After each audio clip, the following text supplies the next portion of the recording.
El día de hoy nos encontramos con Marisol Franco Díaz, secretaria técnica del Seminario Universitario de Estudios sobre Desplazamiento Interno, Migración, Exilio y Repatriación, SUDIMER de la UNAM. Hola Marisol, ¿podrías contarnos un poco sobre qué va el SUDIMER? Buenos días, Miguel Ángel, muchas gracias por la invitación. Pues mira, los seminarios universitarios en la UNAM son temáticos, son creados por un acuerdo del rector y bueno, como ya lo has dicho ahora en la presentación, el SUDIMER se encarga de coordinar todas las investigaciones que se hacen sobre migraciones y movilidades en toda la UNAM y hacer sinergias tanto dentro con las entidades propias de nuestra universidad y también fuera con otras universidades, instituciones, organismos civiles, organismos internacionales.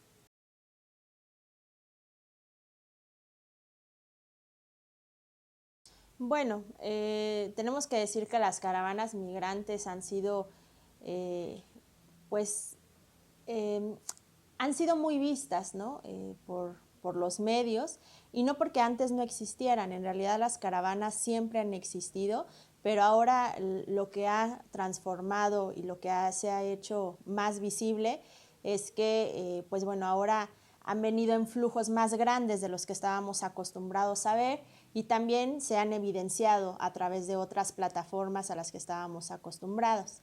Sin lugar a dudas, los migrantes son una población, las y los migrantes son una población muy vulnerable que ahora en tiempos de la COVID-19 pues se refleja, ¿no? Entonces, pues, ¿qué ha pasado con las caravanas? Pues que simplemente son más de 30,000 personas que se encuentran en aproximadamente 11 estados de la República en condiciones de hacinamiento.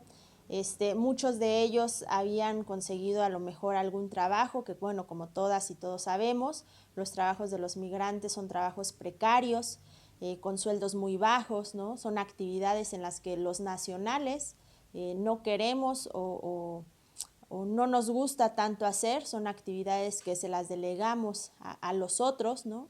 Y bueno, en este sentido, pues también el trabajo ha parado, ¿no? Ellos desafortunadamente algunos se han quedado sin trabajo, son trabajos que obviamente no tienen ningún tipo de prestación ni ninguna garantía de derechos humanos, entonces algunos se quedan sin trabajo, algunos se quedan sin hogar, ¿no? Entonces esto pues los pone en una situación aún más vulnerable de la que ya se encuentran en su propia condición de personas migrantes, de personas en condición de refugio.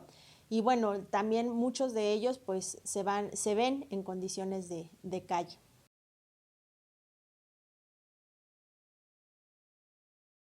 Pues sí, la COVID-19 también ha hecho algo muy significativo y es que pues ha sido mundialmente ha tenido dos sentidos, ¿no?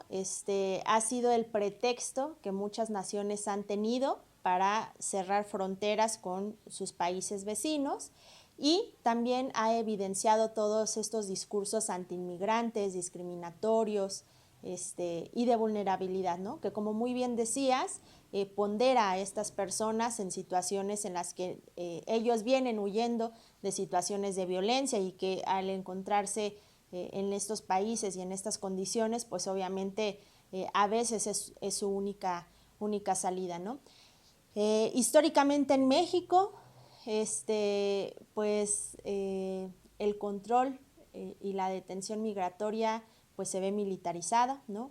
Esto digo históricamente porque es un hecho que antes no se había visto, es un hecho que se enmarca y que no sabemos si llegó para quedarse, que todo apunta que sí, pero bueno, que en el discurso se ha hablado de que pues somos un país de puertas abiertas, ¿no?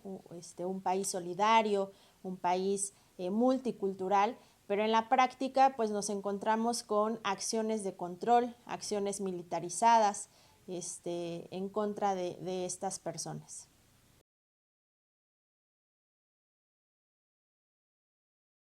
Bueno, eso también es un hecho que sin lugar a dudas y mucho antes de la pandemia, desde las organizaciones civiles se han unido en contra de estas condiciones que como muy bien lo has dicho, se encuentran detenidos. O sea, los centros de detención del Instituto Nacional de Migración son cárceles, ¿no?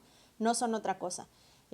Son lugares en donde ponen a las personas migrantes en condiciones precarias, en condiciones de hacinamiento, en donde además no existe una división, ponen a niños con adultos y obviamente pues se ven vulnerados y violados todos sus derechos humanos, ¿no? ¿Qué ha pasado con esta situación en tiempos de pandemia? Pues obviamente se enraiza todas estas problemáticas. Obviamente los procesos quedan detenidos en algunos lugares, en algunos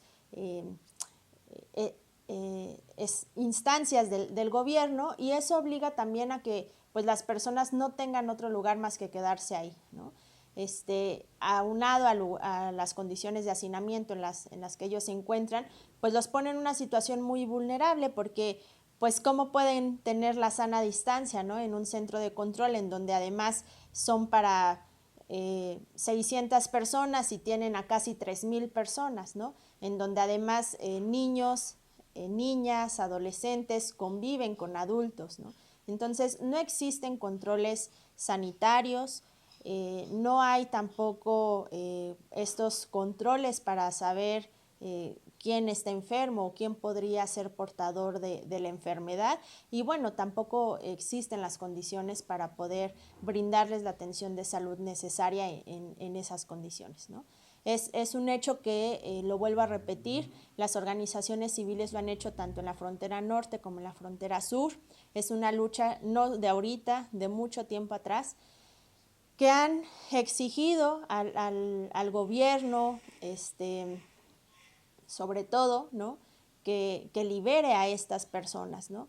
Y que les dé este derecho de estar en el país, de poder seguir su camino, de poder hacer las solicitudes pertinentes, pero que también les brinde la oportunidad de estar en un lugar digno, ¿no?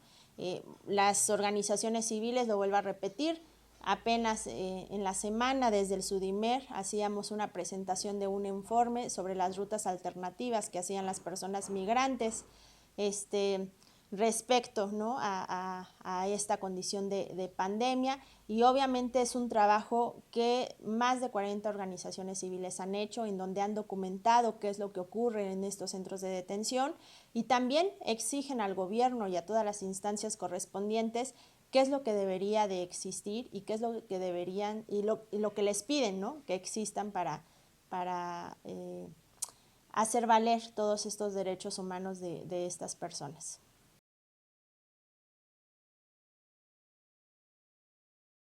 Mira, honestamente, creo que en la actualidad vivimos una situación bastante incierta, ¿no?